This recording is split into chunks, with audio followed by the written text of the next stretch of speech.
Good afternoon, ABG. What's up? What's up? What's up? What's up? What's up? What's happening, man? We got the Chicago Bears coming to town on Sunday at our crib in the Benz. And I want y'all to tell me if y'all don't mind. Do y'all feel like that's a must-win game for the Falcons? Like standing at 4-6 right now, you know. And I say must win if we trying to get into the playoffs. Like somebody tell me, do y'all feel like that's a must win game for the Falcons? Personally, if we are trying to get in the playoffs, which definitely think Arthur Smith and Faulkner would like to get in the playoffs, I truly think this is a I think this will be a must win game for us if we plan on getting into the playoffs. I think this is a must-win game for the Falcons because if we do happen to lose, which of course I hope we don't, I'm really not. I'm really not positive that this team could overcome 4-7 and find themselves into the postseason. I don't think we are a good enough team. I don't think we're talented enough. And I don't think we're disciplined enough just yet to climb out of a 4-7 hole. Now, granted, as of this video, technically we are in second place in the NFC South at 4-6. Tampa Bay is at 5-5. They're in first place. Maybe I am, maybe I am giving Brady too much credit here, but the history of Tom Brady and his resume, something just tells me that they're going to be pretty steady the last 7 games of the season. So at 4-7, I'm not confident that we could get in the playoffs as a 4-17. So I really do think the Chicago game is a must-win game for the Falcons. A game we cannot lose, and a game that we should win. I'm guessing. I think the Bears are 3-7. I think. I'm guessing that we are the odds-on favorite to win. Let me look it up real quick. Bears, Falcons betting line. Let's see what the line is on that game. Okay, so we are a 3-point favorite. So really, they're just giving us the home field advantage thing with us being a 3-point favorite right now. But regardless, we're a 3-point favorite. We need to take care of our businesses at home. And again, if we lose this game, just gonna be blunt, gonna be honest. If we lose this game, I think we can kiss the playoffs goodbye. I don't think we get into the playoffs if we happen to go 4-7. Especially with a 31st ranked defense and a 25th ranked offense. If we're at 4-7, that's just who we are. At that point, just got to call us a bad team. You at 4-7, you rank 31st in defense, 25th in offense, and you 4-7, you are what your record says you are. You're a bad team, and we would just be a bad team. So it's a must win for us. It would be one thing to have a 31st defense and have a top 5 ranked offense. Then you still kind of dangerous. Or vice versa. You have a top 5 defense and maybe a bottom of the league offense. You can still be dangerous, get hot in the playoffs, and make some things happen. But when you're at the bottom of the list in offense and defense, you don't really have a lot of room for error.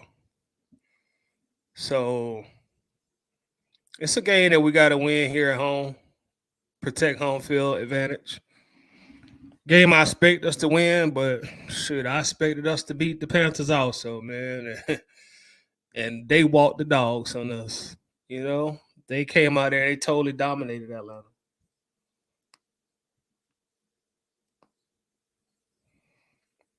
So really just got to see how this one plays out.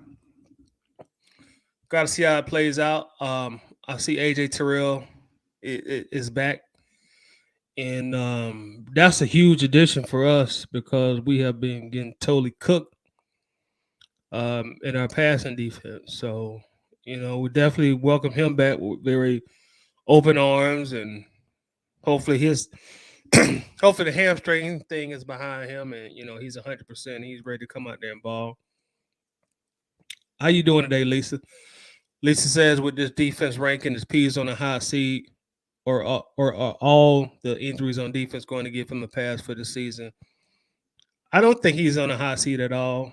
Not at all, because to be totally honest, I don't really think Dean Pease has the personnel that he needs to put a solid or a good defense on the field for 17 games. Once you take away Grady Jarrett and AJ Terrell, you really don't have any foundation players on that side of the ball. Got a lot of young guys out there. Got a lot of. I don't want to seem like I'm being disrespectful by calling them castaways.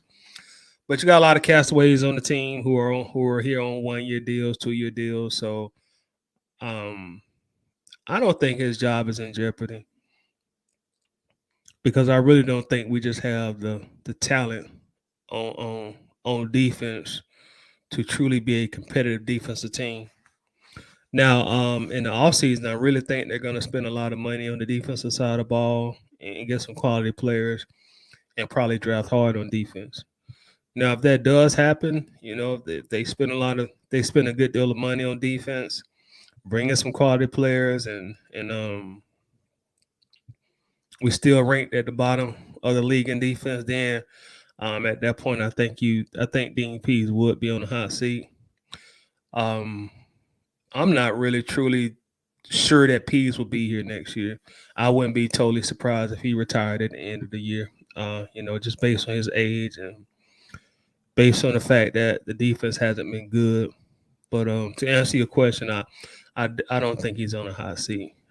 Personally, I give him a pass just based again on the lack of talent on the team. Sean Glove in the building. What's up with your dog? How you doing, brother? But yeah, guys, I don't think this team is strong enough to climb out of a 4-7 hole. So if the playoffs are what we're striving for, we're gonna have to win Sunday, man. We're gonna have to get back in on the winner side of the table and pull off some W's. As much as I don't like Tom Brady as a football player, have nothing against him personally, but as much as I don't like him as a football player, mainly due to what he did to the Falcons in Houston, I just don't. I I've seen enough of that guy to know that he's probably going to be pretty steady and get Tampa Bay. I think Tampa Bay is going to win more games than they're going to lose these last 7 games of the season. And with that being said, the Falcons, we just can't afford to go 4-7. We just don't have the talent to climb out that type of hole. I don't think. So I do feel like this is a must-win game for us, y'all.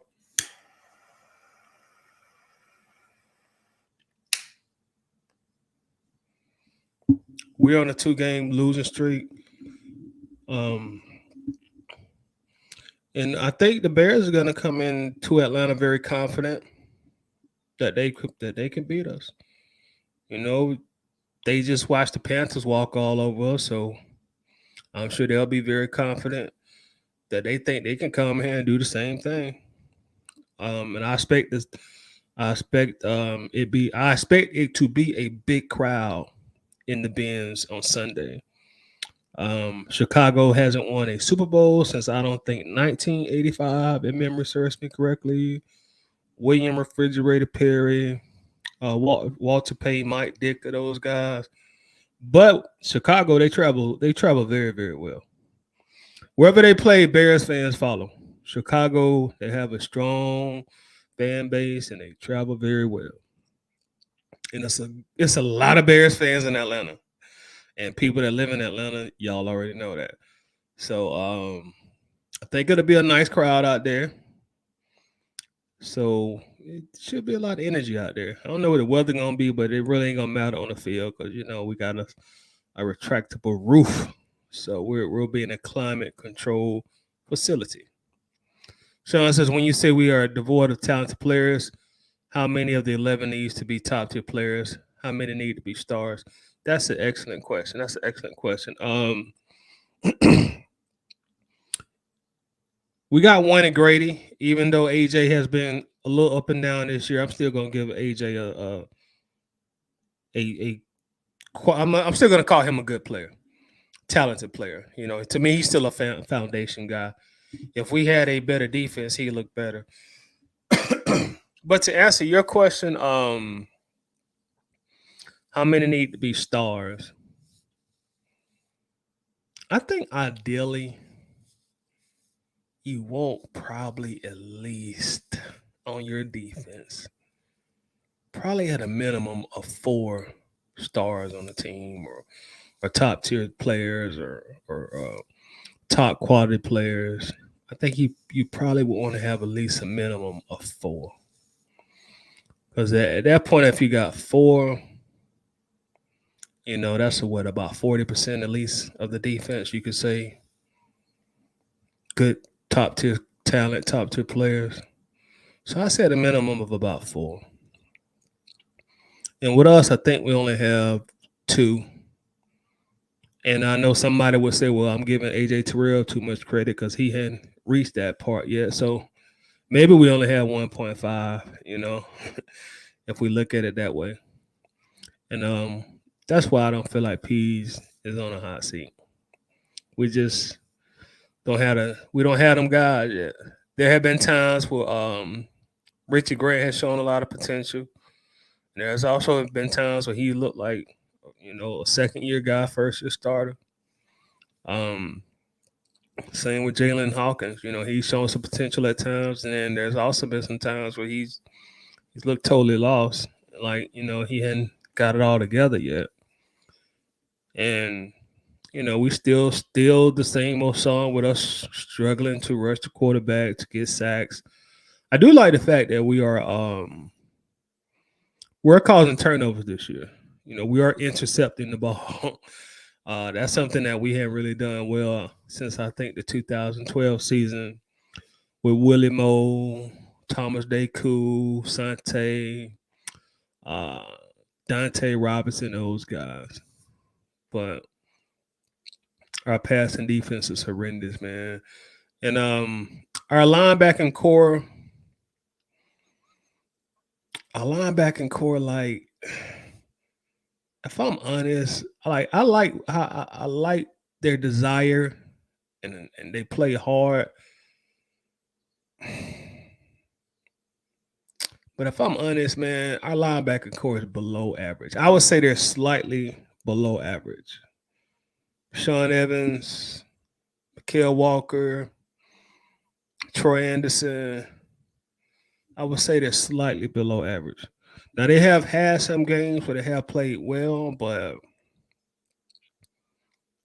nobody on that team is going to really get any Pro Bowl votes. And, no, I'm sorry, I said the team. None of our linebackers are going to get any Pro Bowl votes. And, nobody's going to have them in the conversation as a top 10 linebacker in the league. So at arguably the most prominent position on defense, linebacker, we're still a below average. Troy Anderson, rookie, so I try not to go hard on rookies. He started the season off playing, I think, very well, and I think the last 2, maybe 3 games he has not played well.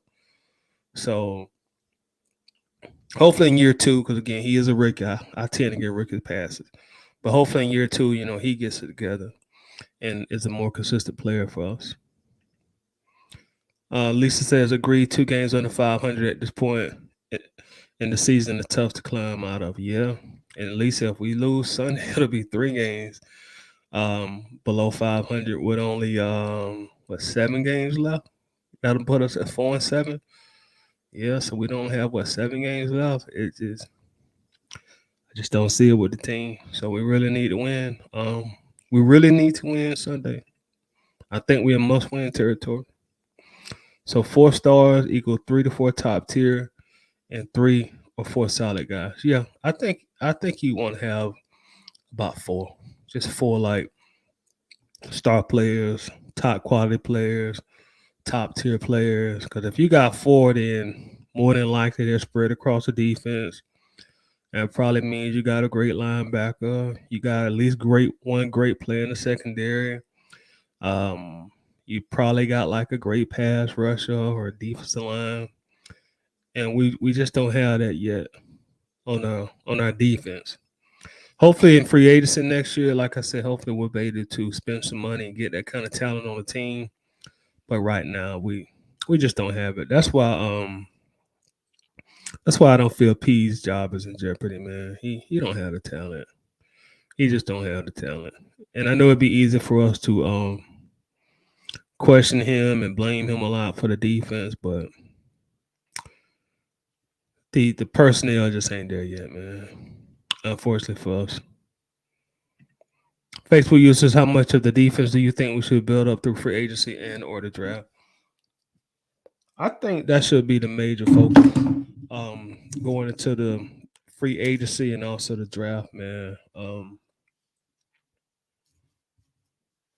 I think that should be the major focus.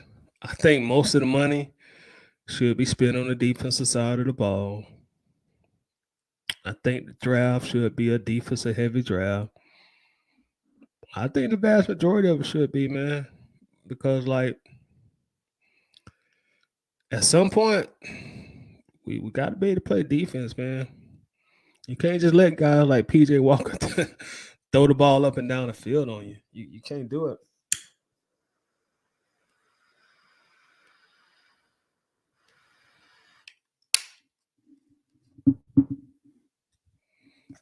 So in free agency, Facebook users, I want to see them spend some money on the defense, man.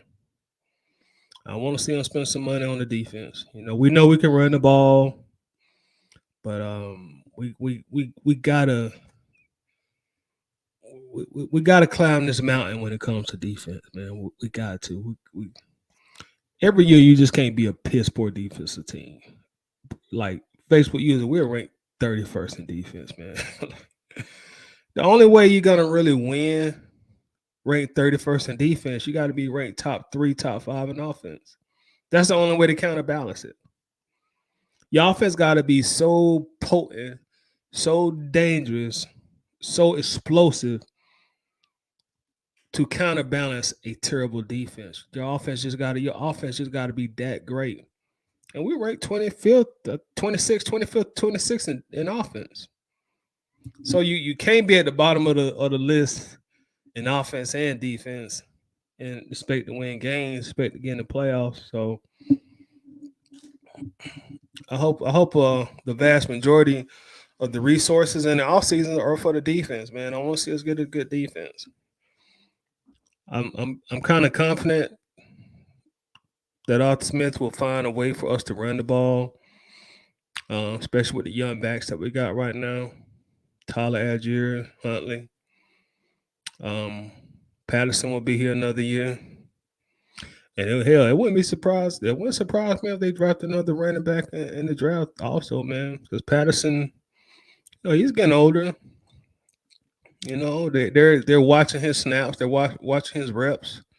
And he's only got 1 year left on this contract, so it wouldn't surprise me at all. Round 4, round 5, round 6, they draft another running back. Would not surprise me at all. Let's see. Facebook user says we lose Sunday and it's a wrap. I agree.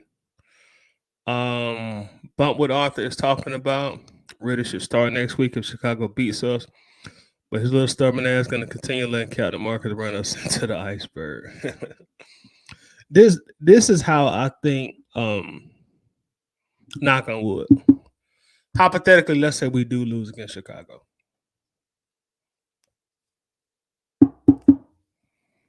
Knock on wood again, because I want to beat the Bears. But let's say we do lose against Chicago, right? I don't think you, and this is my opinion, but I don't think you introduce Ritter to the world by starting him. I would still personally, I still would start Mariota the next game, but maybe the second half I bring Ritter in. I would kind of ease him in. You know, I wouldn't shake the boat so much to start him, unless Mariota's just dog terrible. I'm talking 6 out of 30, 88 yards, three interceptions. But I would like for them to kind of ease Ritter into the game. Bring him in late third quarter, early fourth quarter, and give him some situations, some real life situations. I mean, don't bring him in just to hand the ball off 10 times and the game is over. Second and 6, let him throw the ball. Third and long, let him throw the ball.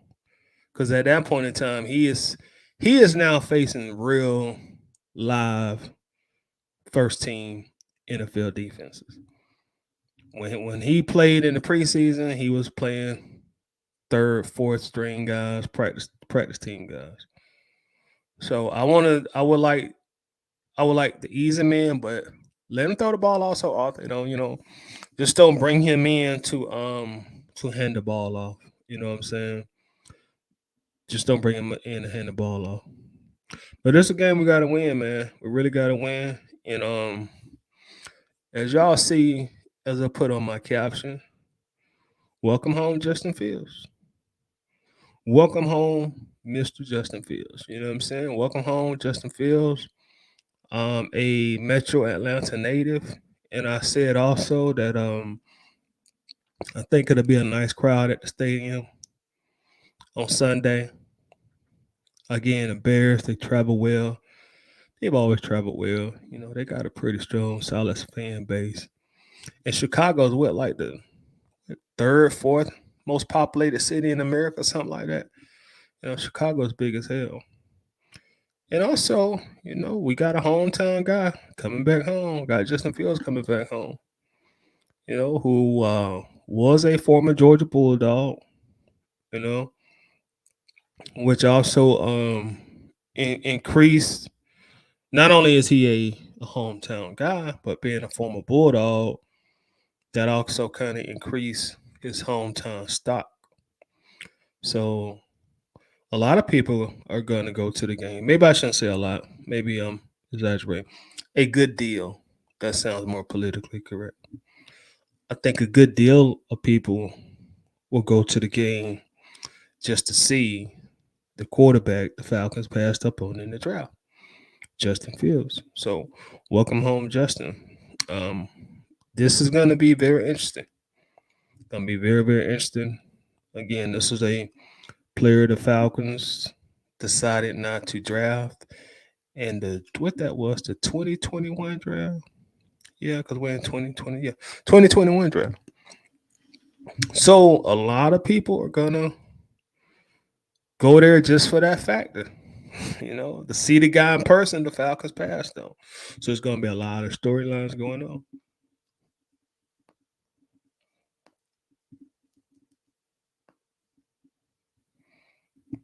And don't get it twisted.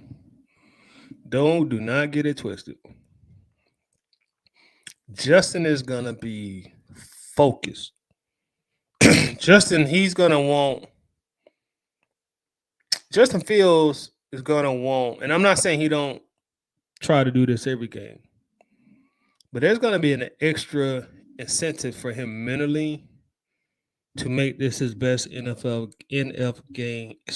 NFL game thus far in his career. He's coming back home. He's coming back to the crib, to the A, familiar territory.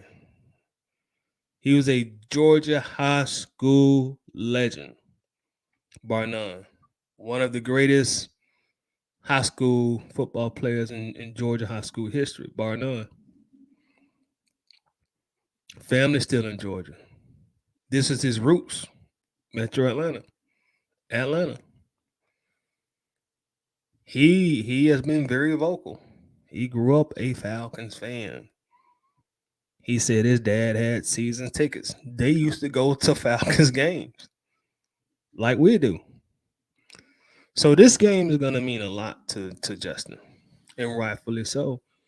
You always want to play good in front of the hometown, especially when you want to kind of prove to the team that you grew up rooting for, and the team that had the opportunity to draft you and they bypassed on that opportunity and drafted someone else.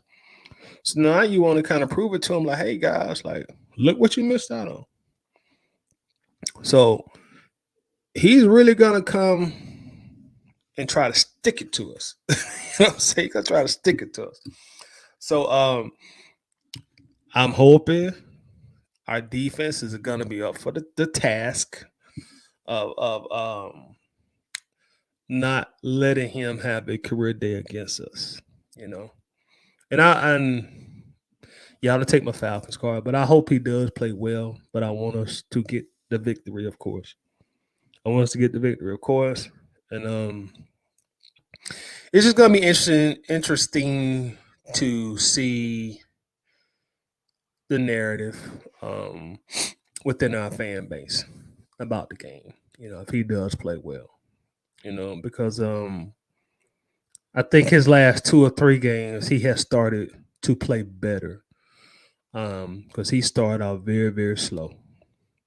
And lately he's been playing a whole lot better. He's starting to turn that corner. I made a post yesterday saying that Chris Lyncham is starting to turn the corner. And I'll just say 3 games. The last 3 games, Justin is starting to look like he's starting to turn the corner.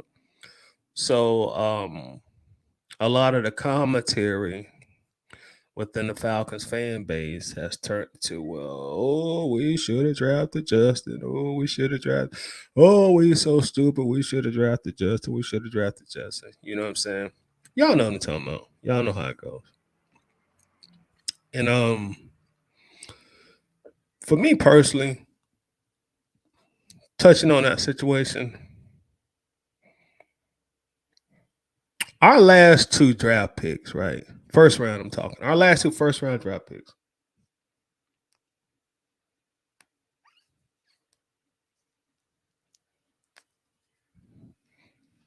Which were Champagne Poppy, Drake London, and Kyle Pitts. Like, going back, I was not a fan of drafting either guy in the first round. I was not a fan.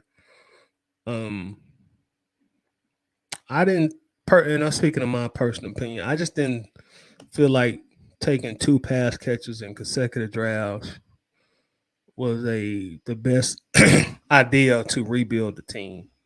Because, we embarking on a rebuild. I knew that. So I wasn't, at the time of the drafts, I was not a fan of either. Going back specifically to the Justin Fields Kyle Pitts draft, I wanted Justin Fields bad in Atlanta. I had been campaigning for that guy ever since he was at Georgia, not playing, and they were playing Jake Fromm in front of him. I used to spaz out daily on my Facebook about that when he was at Georgia. Like, man, like Fromm ain't better than Fields, blah blah blah blah. I was spazzing out all the time about that. I was upset about that. I was upset at UGA about that. So I wanted Justin Fields. That's who I campaigned for. those of you who may be watching, and if you've been around long enough, I'm sure you remember. I'm sure you remember the infamous quarterback war of 2021. I definitely wanted Justin Fields. We do a draft. We do a live draft show that's hosted by Uncle Steve every year. Every year we live stream the draft, and we talk about it. Y'all saw that draft show. Even if you did see it, go like search through Steve videos in this group or on his YouTube and look at the live 2021 draft show. And just look at my body language when they called Kyle Pitts. I was pissed off. Not gonna lie to you. I was pissed off at the time. You can read body language and read facial expressions. Like, man, I was like, damn. I was pissed. I wanted Fields. He was available. Of course, we knew we weren't gonna get Trevor Lawrence. I liked Zach Wilson too. I ain't gonna lie. I knew he was going to the Jets. They had already committed him for the draft. So it was either Trey Lance or Fields. And then, San Francisco ended up trading the form to jump up. And we know now that they traded up for Trey Lance. So I wanted Fields. I wanted Fields. Bring Justin home, man. It made sense. It made sense. At that time, Matty Ice, he started getting old. You could see the rust on Matt Ryan. You could see the declining skills in Matt Ryan. I wanted some fresh legs, a fresh live arm. A guy from the crib. So yeah, I wanted Fields.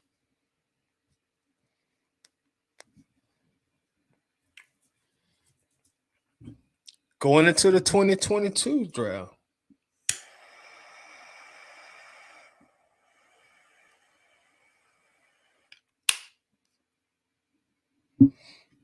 Again, you can go watch the 2022 live draft show. I did not want Drake London, man. I remember thinking to myself, like, why are we gonna go back to back seasons or back to back drafts and take consecutive pass catches? Like, I don't think that's a wise way to build a team. Like what are we doing?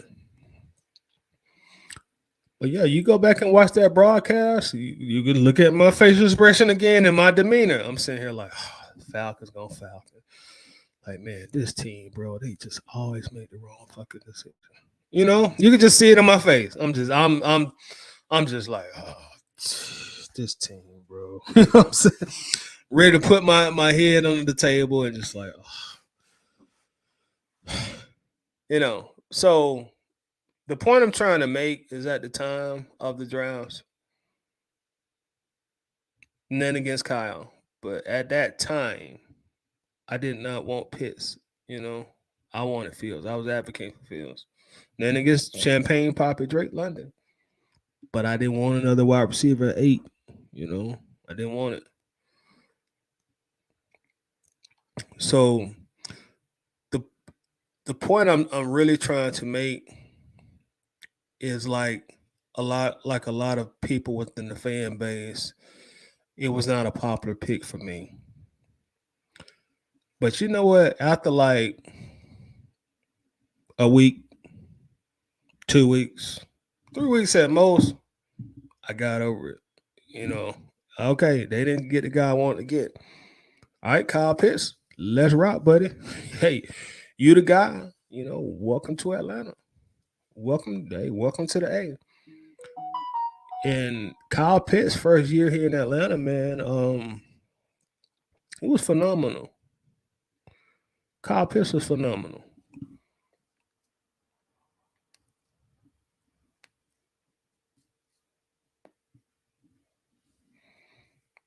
I think he set a rookie tight end record, right? Had over 1,000 yards. I'm trying to think, man. I'm pretty sure that Kyle Pitts set a rookie receiving yards record for the Falcons franchise. Because I don't think Julio hit 1,000 yards as a rookie, even though Julio technically was a wide receiver. So I think that's a franchise record. But anyway, getting back to the point, Kyle Pitts, he was phenomenal as a rookie, man. Phenomenal. I remember watching him his rookie year, looking at some of the plays he made with his athleticism, his size, his speed, his skill set. Like, man, this dude looked like a Julio 2.0. Like, this dude's a freak athlete, man. He had a phenomenal year. He was making the same circus catches that we've seen, from other Falcons wide receiver greats. He was phenomenal. A phenomenal year, man. A phenomenal year. I think he ended up with 70 catches, 1,000+ yards. Now, granted, he only had one touchdown. So if anyone wanted to knock him on anything, you can knock him on the touchdowns. But we only threw 20 total that year also. So you got to take that for what it's worth. But Kyle Pitts was phenomenal, man. Based on what we do as an offensive team, because listen, y'all, we run the ball 60% of the time in 2022. Currently, we run the ball 60% of the time. In 2022, that's a lot of damn running. You know what I'm saying? That's going back to 80s and 90s football when you running 60% of the time. We run at 60% of the time. And we've had a quarterback change. Went from Matt Ryan to Mariota. So taking all that into consideration, I'm also gonna say, hey man, Drake London has been phenomenal for us also. Phenomenal, for us also.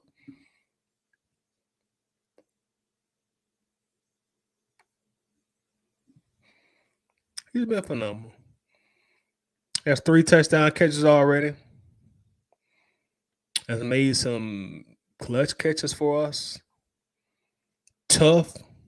Don't mind blocking. He's been fantastic for us as a rookie. And I understand that his stats may not be like eye popping, but again, you got to take in consideration that we only pass 40% of the time. Our quarterback only averages like 170 yards passing per game. So you got to put all that in the gumbo and stir it up and then develop your hypothesis based on that. And that's what I'm doing. But getting back to the point I'm making is I wasn't a fan of neither pick at first. But once they hear, they hear. So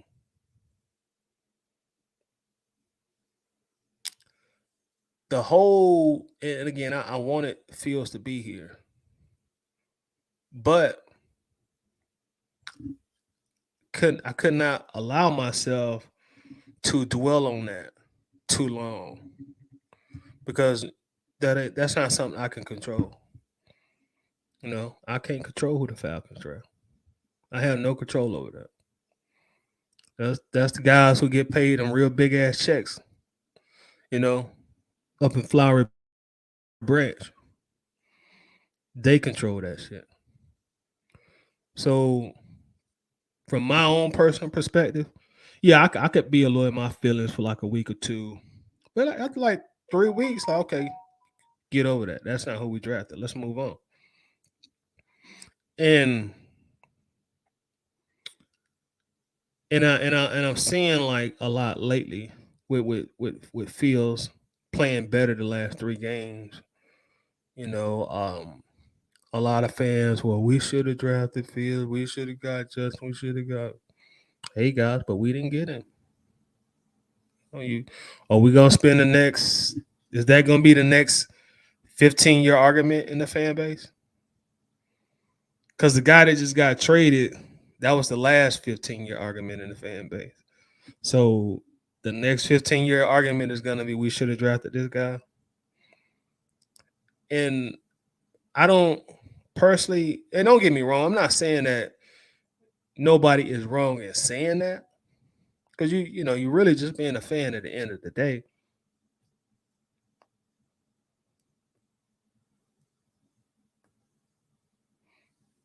But you can't allow yourself to dwell on it.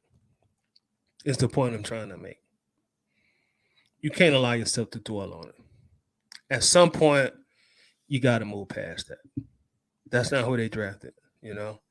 Okay, move past that, you know? Move past it. And I'm going to go back and speak on the Kyle Pitts Fields contrast. Now, some people not going to like this, but I'm going to say it anyway. When that other guy was here, the guy that wore number 2, who had the cool nickname, when he was here,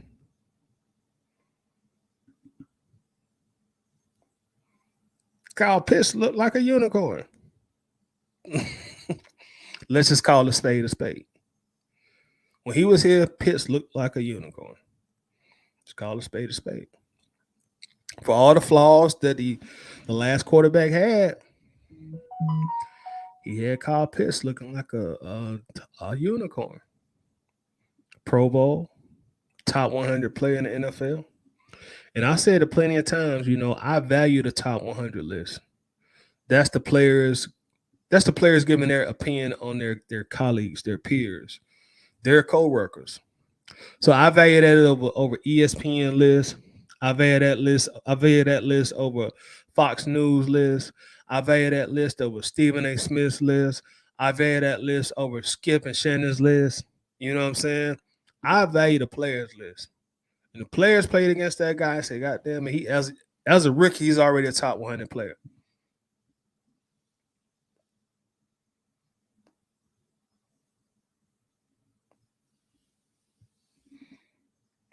So we have to ask yourself, what changed? The quarterback changed. The scheme changed. That affects Kyle Pitts. That's what changed. It ain't that Kyle Pitts got any worse, y'all. It's just a lot of stuff changed that didn't favor him. Running 60% of the time, that's not going to favor a receiving tight end. So it ain't that Pitts got any worse. It ain't that he always running lazy routes or he don't care. It's just a lot of stuff changed that wasn't conducive to getting the most out of him.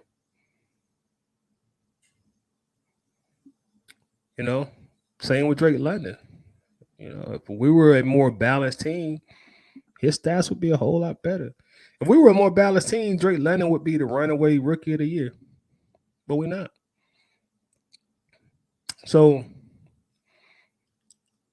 I just don't think, you can allow yourself to like just keep dwelling on who he did or didn't get. Like I said, that's gonna be the next 15-year argument in this fan base. Who we didn't draft, who we did draft. Look at it this way. Do y'all know how many teams are kicking themselves that they let Grady Jarrett go all the way to like the 5th round? Oh boy, we should have got Grady, bro. We could have won a Super Bowl with Grady Jarrett. Y'all know how many people are upset at themselves that they didn't get Chris Lindstrom in the top 10 of the draft? Chris Lindstrom is a top 3 NFL guard. Y'all know how many teams are kicking themselves that they didn't get Lindstrom? I mean, kicking themselves. He could have been the missing ingredient to somebody getting the Super Bowl. Same with Grady Jarrett. I guarantee you that there are plenty of teams out there kicking themselves that they didn't get Cordero Patterson when he was super cheap in free agency. Like, how we let the Falcons get him? Why didn't we get him and use him like that? The Falcons, he's just wasting his time down there with them bombs. They ain't gonna win nothing.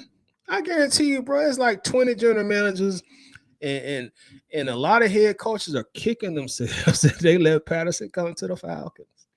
And he was cheap when we got him. He was super cheap.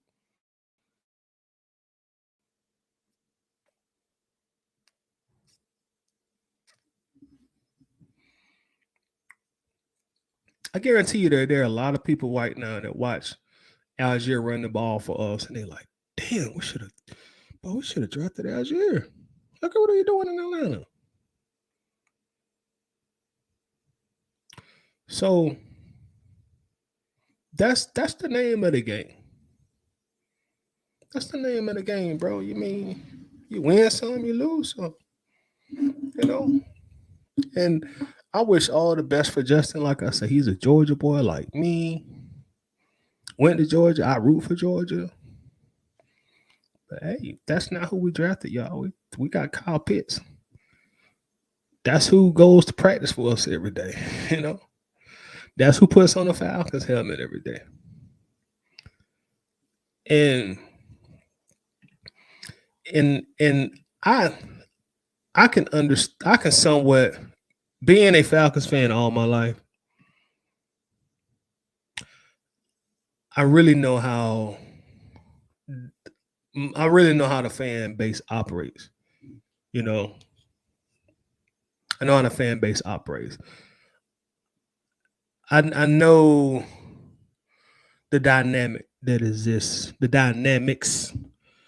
that exist within the fan base.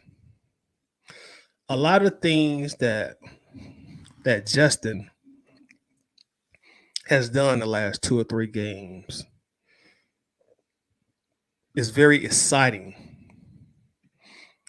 to a great deal of Falcons fans. Although it hasn't resulted in a lot of wins. But the style of play is exciting to a lot of fans. And again, although it has not resulted in many wins, you want to keep it real, we have more wins than they do. But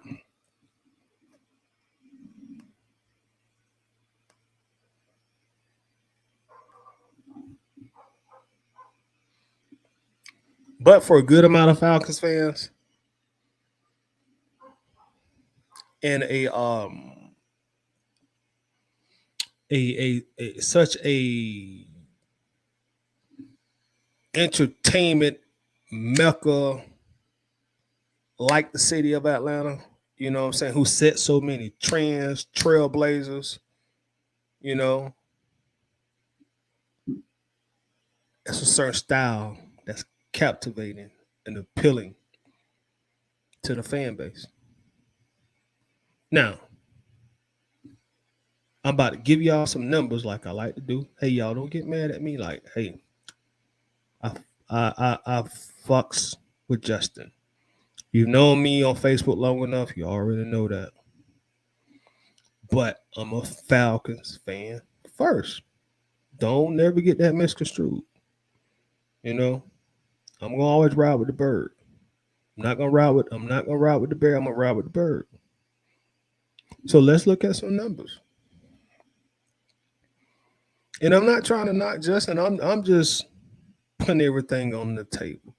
Don't get upset with me. My opinion. You can agree with it, you can disagree with it. But through 10 games, the Bears, I think 3-7.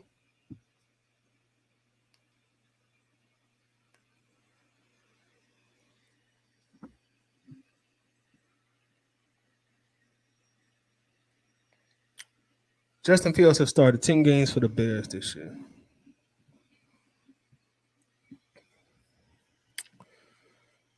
And for anybody who watching, I'm looking at the chat right now. I'm gonna ask y'all to help me out. And don't look this up. But in 10 games, can somebody in the chat tell me how many times he's thrown for at least 200 yards? Can anybody in the chat just type that? Anybody want to play a little quick guessing game with me? In 10 games, how many games has he thrown the ball over 200 yards? Or at least 200 yards? Sean Glover, correct. Says one time. Facebook user says one time. Yo, you both are absolutely correct. Now, the last 2 games, He's rushed the ball one game for 178 yards and one game for 147 yards. So, also, I'm going to ask another question before I go to the running part of it. And if y'all don't mind continuing to play along with me, I would appreciate it. In 10 games, can anybody guess how many times he's thrown at least 3 touchdowns? Anybody want to take a wild guess?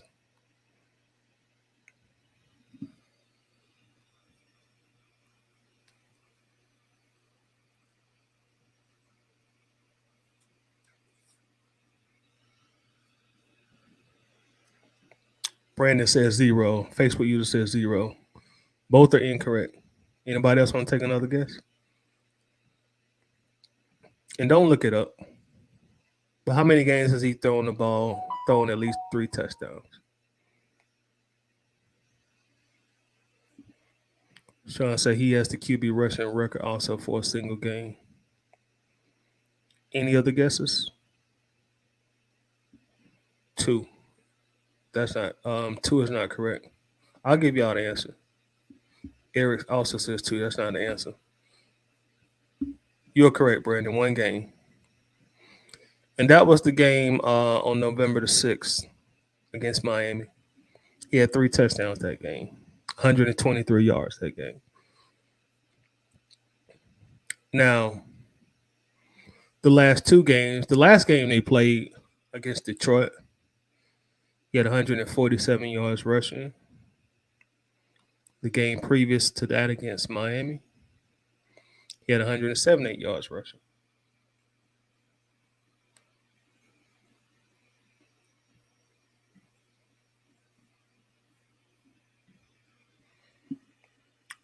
So one could really argue and have a legit argument or perspective that he's been a better runner of the ball this year than he's been a better thrower of the ball. And I know that I probably didn't say that grammatically correct. You know what I'm saying? But you could really argue with somebody that he's done a better job running the ball at quarterback than he's done at throwing the ball at quarterback. And like I say, I know this fan base. To a lot of people, that's appealing to this fan base, just point blank, period. The dynamic of being able to do that at the quarterback position is very appealing to the fan base. And I get it. That's definitely entertaining to watch. Make no mistake about it. I love watching that shit. You know what I'm saying? I love watching that. We had a guy here that helped pioneer that style of play.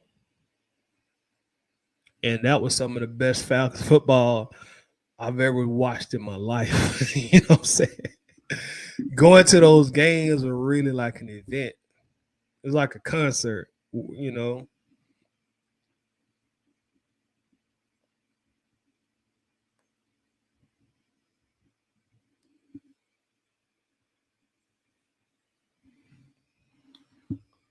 But is that really how you win in the NFL? Do we have any do we have anything in black and white that says okay, you can win a Super Bowl like this? Can you win the big trophies in the NFL like that? And again, I know how the fan base works. That's that's appealing to a lot of fans. But I'm not certain that's how you can win. Now, 10 years from now, if the game continues to change and you got the last, let's say what we're in 2022, let's say you go to 2032. And we just moved to the year 2032, the last 5 out of 7 quarterbacks. The last 5 out of 7 Super Bowl winners have been won by that playing style at quarterback. Now at that point, you got something in black and white to say, hey, look, this is the teams that are winning the Super Bowls. This is the style of play they're playing at quarterback. You better get you one. You better get you one. And at that point, I'm like, well, shit, boy, we better get us one. That's how they win in the Super Bowls. Pass first round, second, says Facebook user. Eric says, do you think he'll be better throwing the ball with our horrible pass defense? The thing about it, if we were speaking hypothetically, Eric, like let's say if we did draft Justin and we didn't draft Pitts, like you say, our defense still would be bad. And the thing about it, because I watched things that like people post in our group, and I saw somebody just post yesterday like we should have drafted Fields and not Pitts. And they said that, and then right after that, they said, imagine Fields with our weapons, Fields, London, and Pitts. And I went on a post. I'm like, dude, like, dude, you do realize if we'd have drafted Fields, we wouldn't have Pitts, right? I'm saying, like, you didn't put 2 and 2 together before you hit send on that. So,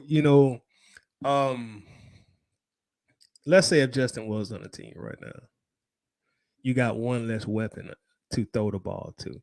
Now you really only got Drake London, who has shown himself to be somewhat of a viable threat, even though he's a rookie. So all the double teams that Pitts is getting now, they're just gonna rotate that over to London, and they're gonna make Zacchaeus and Bird and guys like that beat them. Now, granted, we still better run the ball like a motherfucker. We top 5 in running now, and we probably would be number 1 with Justin, because I think at this point in their career, Justin is definitely a better running quarterback. Well, I shouldn't say running quarterback, because then I'm labeling, and I don't want to label. I think Justin is a better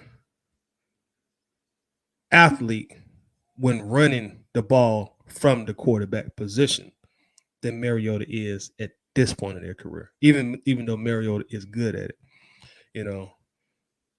So we probably would be number 1 in rushing if we had Fields.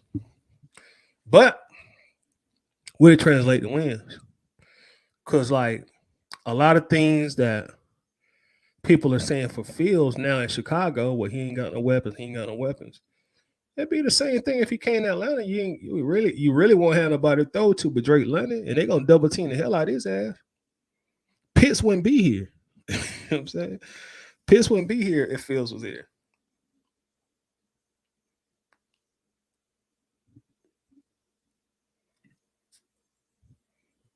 Sean says his pass has seemed to improve as the run game has also. Plus, the addition of Claypool has kickstarted his throwing. He's been better throwing the ball the last 3 games. I definitely agree with you on that.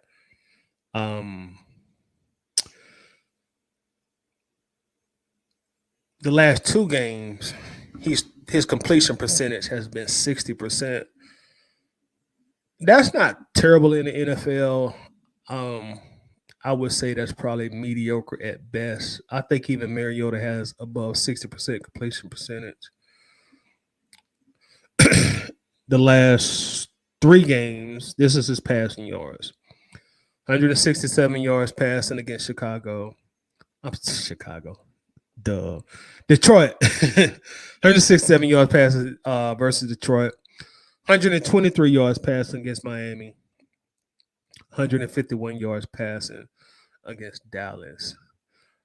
That's really what we get from Mariota passing the ball. They're about on the same level as far as passing goes. But like I say, Justin would be most definitely better running the ball when it calls for the quarterback to run. But the thing about it, he's definitely going to improve as a passer. As he, continues to get his feet wet and continues to get more experience. And they start to surround him with better receiving options. I think his numbers will get a whole lot better, of course. But as it stands right now, as a passer, he's pretty much equivalent to what we have right now um, in Atlanta, Mariota. Russell says, seeing how much these wide receivers are getting paid nowadays, the Drake London pick makes sense. You will have to, you will have him dirt cheap for 4 years. A tight end at number 4 is some cracked out shit. I don't give a fuck if he's a unicorn. Who would you like to have seen them take at number 4? Rusty. Who would you like to have seen them take at number 4? As I already said earlier in this, I wanted Fields at that point in time. That's who I wanted. Sean said the guy from that post did mention that we wouldn't have Pitts if we had Fields. He said, imagine. No, that dude. Let me go back to that post. That dude was like, unless he went back and edited it, that dude was saying that we would have Pitts, Drake, and also Fields.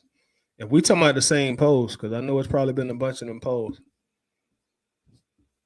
Let me see if I can find that post. I probably got to go through a bunch of notifications. Let me see if I can find it.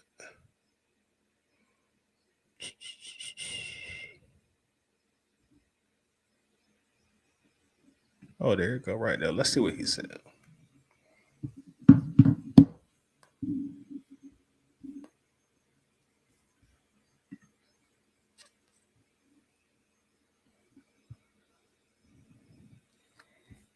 This is what he said, Sean. He said, I'm still in my feelings about TD not drafting Justin Fields. He was already wrong in the first sentence. Just saying we would not have a QB issue at all. So glad we got a new regime to fix that shit and move forward. Fields with Pitts and London. Wow. But we move forward. I don't care if you disagree. And he's not the only person, and that's what he said. That's a direct quote from his post. And a lot, I've seen a few people say that. Imagine our weapons with Fields. Like like people, do y'all not understand that Pitts wouldn't be here? We have Fields, like, he wouldn't be here. So, but hold on, let me see what John said. What's going on, John? Says at number 4, we could have if we couldn't get a QB, trade the pick. So John said you can't get a QB, trade down on the pick.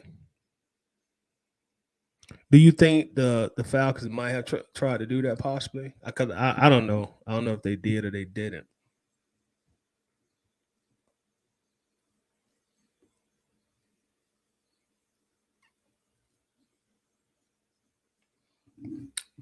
And I know some people say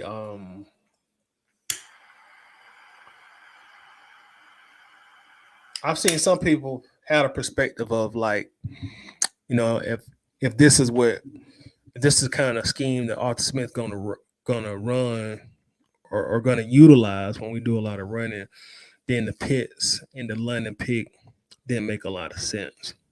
Now I can actually understand that perspective because that's a fair perspective. But I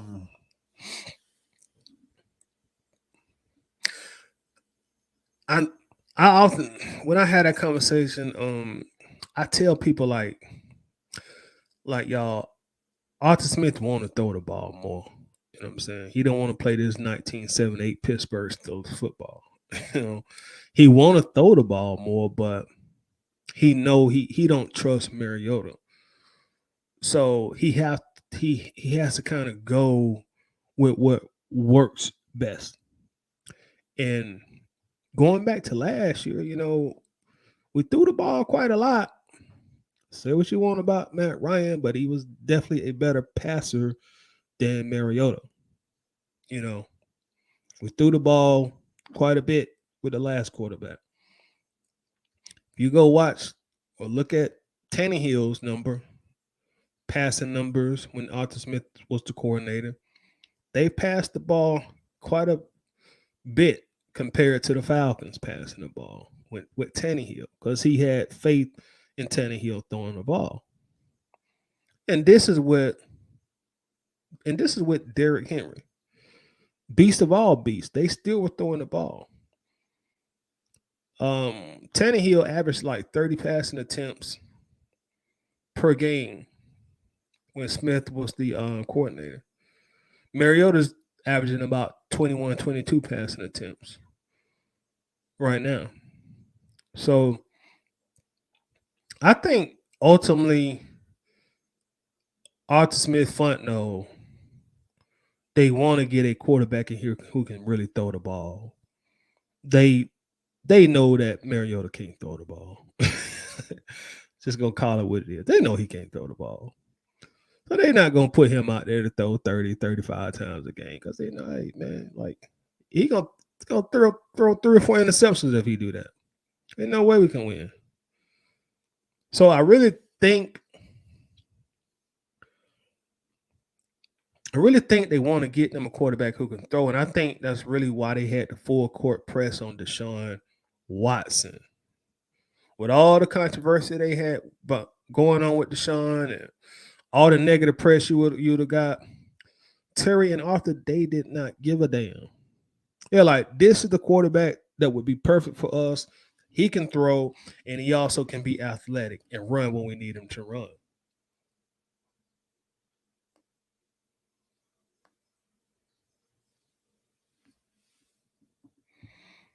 So I think ultimately that's what they want to eventually get in Atlanta.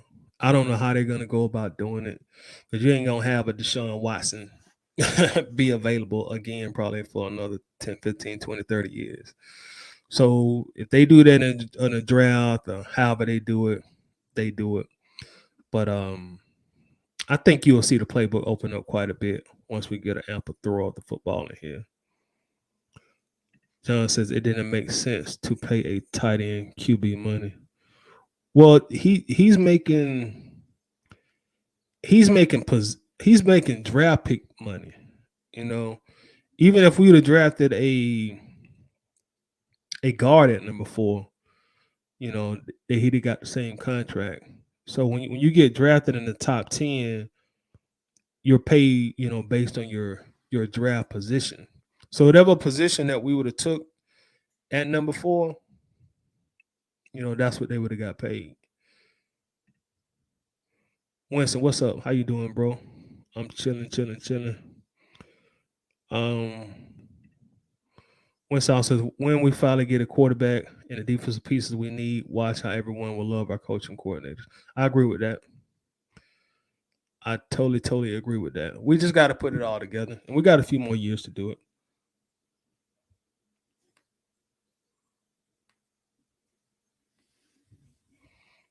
But whatever Arthur Smith's plan is at quarterback, Fontenot's plan is at quarterback, I think they got to get it in play by the next 2 years. I mean, you got to have your guy here. If Ritter gonna end up being a guy, you got to be firmly playing it by 2024.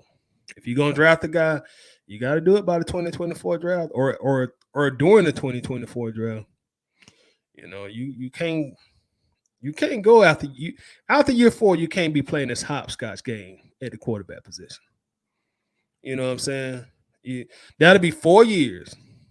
That'll be 4 years. So at your 4th year, you better have your quarterback in here. That's all I'm saying. You better have your quarterback in here, because you ain't gonna have 6, 7, 8, 9 years. Well, I still ain't got my quarterback yet. No, that ain't how that's gonna work. They're gonna have to figure it out. But hey, y'all, I'm gonna let y'all go. Hold on. John says, that's why I said the trade, the pick, the consensus that we overpicked and overpaid. I won't say that he's overpaid, because no matter who we took at that position, you're gonna have to pay them that. You know what I'm saying? You're gonna have to pay them number 4 money. And it's it's easy for us to say trade, and I think sometimes that's easier said than done because maybe they did entertain calls to trade down, and maybe they didn't like the offers that they were getting. You know, I think that equation has to be included in the conversation as well. Because I really believe that if it was that easy to trade up and trade down, teams would do it a lot. What San Francisco did is unprecedented.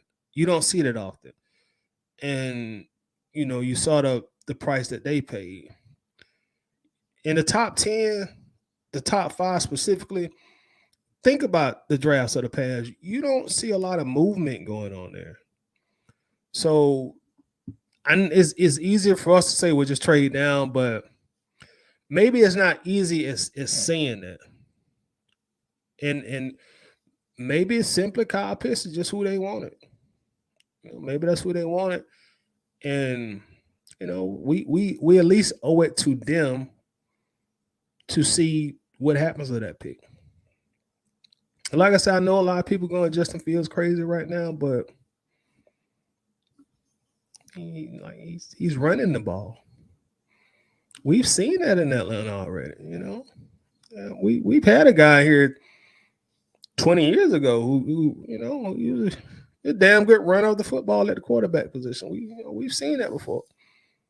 Their record is no better than ours. So I think we have to consider all the factors and not just allow ourselves to get caught up into shiny objects. Because at the end of the day, the goal is to win the most football games and to win the last game of the year in February. But I'm gonna let y'all go, man. I'll talk your head off enough. We'll be back Sunday after the game to do the post game commentary. So until then, y'all enjoy the rest of your Friday. Enjoy the football games on Saturday, and we'll be back either in a good mood or a bad mood on Sunday to discuss the Falcons. Peace out.